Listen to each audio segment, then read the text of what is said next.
The next question is, I am a Bangladeshi student and planning to study in Bangladesh. I follow the veil properly, but there are no educational institutions which have separate boys and girls. Can I study in an only girls institution with male teachers? Yes, no problem. As long as all the students are females and the teachers are male, this is done. I teach male and female with partitions, with proper hijab. There's no free mixing. The problem is when you have free mixing with the students, sitting next to each other and flirting or socializing and chit-chatting. This is problematic. But when the teacher is a male teacher and just giving his material and the women are properly covered, or some of them are properly covered, you are definitely properly covered, and you don't flirt or mix or socialize with the teacher, there's no problem in that, inshallah. The next question is, as per the sunnah, I have left my beard as it is, and it is now 3 fist lengths. But my whole family keeps on telling me to trim it as it is rough and doesn't look good. What should I do? Don't look at what people say. Even if you keep it 1 millimeter long, you will find people saying, "Akhi, shave it. Every time I kiss you on the cheek, it's perks me, and what is it?" Nobody is going to be happy. As long as you follow the Quran and the Sunnah, you're fine. A 3 fist, mashallah, this is quite long. As long as it is not hampering your life, it's not threatening to your life, keep it, ya akhi. It's a form of pride. This is the Sunnah of the Prophet ﷺ, who had a big beard. And this is not an exaggeration. The Tabi'een asked the companions, may Allah be pleased with them, when the Prophet prayed the Dhuhr and Asr, did he recite the Quran? They said, yes. The Tabi'een said, how did you know? How do you know that he used to recite the Quran? They said, we used to see the trembling of his beard from behind his back. We're standing at the back, but we can see his beard. How can you see his beard if it's not really wide and big? In the description, it used to fill his chest, ﷺ, his beard. So this is the way of the Prophet ﷺ. Yes, sometimes people who have long beards that are maybe reaching their belly button, and they work at machines in factories. This is hazardous, dangerous.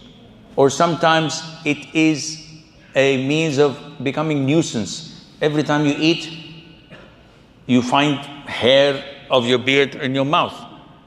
It happens. It's not something to make fun of. No, this is what happens. Sometimes if you're driving a scooter or a car and it comes in your face, it becomes, I'm not again making fun. This is one of the beautiful sunnahs of the Prophet ﷺ. If it is endangering your livelihood, yes, you can, I feel that you can shorten it to the appropriate length that would not harm you. Now, the opinion of a fist length is adopted by Umar, may Allah be pleased with him, when he used to make Hajj, interpreting the ayah at the end of Surah Al-Fath, مُحَلِّقِينَ رُؤُوسَكُمْ وَمُقَصِّرِينَ. The ayah is referring to how to end your ihram by either shaving your head or clipping your head. No, he understood it as shaving your head and clipping your beard. So only in Hajj he used to do this. So even if we follow this, which is not the most authentic opinion, it's a fist length. Now most people do this. Akhi, it's a fist length from the bottom, not from the top. So they do it the other way around. And this is not right. This is not right. So leave, ya akhi. And so many people are so nosy and they poke their noses in where it should not be. Ya akhi, your beard is too long. Ya akhi, why don't you shorten it? Ya akhi, it's not of your business. Why are you asking me these questions or interfering in my life? This is my beard. Why are you so tired of me wearing it? So, the Prophet said, عليه الصلاة والسلام, من حسن إسلام المرء تركه ما لا يعنيه. It is a sign of a man's real good Islam that he leaves that is what is not of his business. Anything that's none of your business, don't ask about it, and Allah knows best. The next question is, what is my responsibility as an ordinary Muslim who has no influence in society at hard times like this when there is genocide against the Muslims? Will I be punished on the day of judgment? And what can I do to ease the pain, or just be a keyboard warrior? What are your options when you have a question?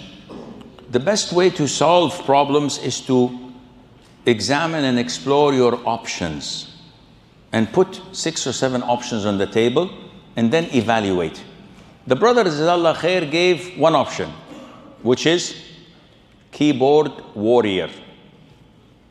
And I used to call them keyboard knights with a K. What are the keyboard knights?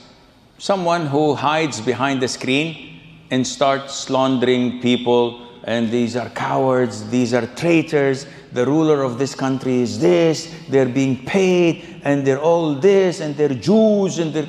Who are you? Anonymous. So, be brave and show us your face. Reveal your name. No, I'd rather fight from behind the lines. No, this is cowardice. And this is not from Islam. We do not have many options because we are ordered to follow the Quran and the Sunnah and to obey our Muslim rulers. So what we have in our possession is quite limited. Number 1, dua. Now seriously, those who always, excuse my French, bitch and whine about what's genocides happening. What amount of dua do they do per day? Seriously. A lot of the people I ask, they said, Wallahi, we don't. Ya akhi, you should devote your night prayer if you fear Allah and feel sorry for your brothers and sisters to make dua every single night before Fajr. Raise your hands in your sujood. But if you don't, and all what you want is fighting and blowing up people, no, this is not Islam. So dua is number 1 priority. And Allah will eventually make a way out for them. The same genocides was in the 1990s. You remember those? Most of you don't. Yeah, only the old guys remember 1990s when Bosnia-Herzegovina was under attack by the Serbs. And this was real genocide, slaughtering, and we made dua day and night. And Allah Azza wa Jal satisfied us to see them victorious and liberated. And we anticipate the same to happen, inshallah. Number 2, financial aid. Alhamdulillah, here you're capable of donating. And there are real sincere Muslims who will go an extra mile to deliver your donations to the needy and to those who are unprivileged. So alhamdulillah, Allah gave you some, give. Number 3, make their plight alive on social media to the best of your ability. Send messages within the Islamic parameters. Don't send shots of Muslim men, women, children being maimed, injured, suffering. This is not halal.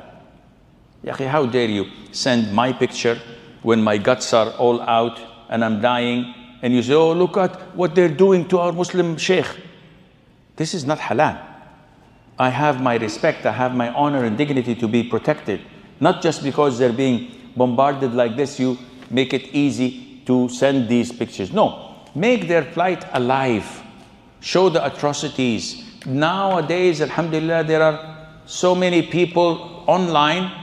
Some of them we do not approve of their Islamic way of refuting the Zionists But they come, they make fun of them, they give facts, they show that these are terrorists and these are occupiers and they are inhumane, and they're famous on the website. They're intellectuals, lawyers or comedians, but they make a good point.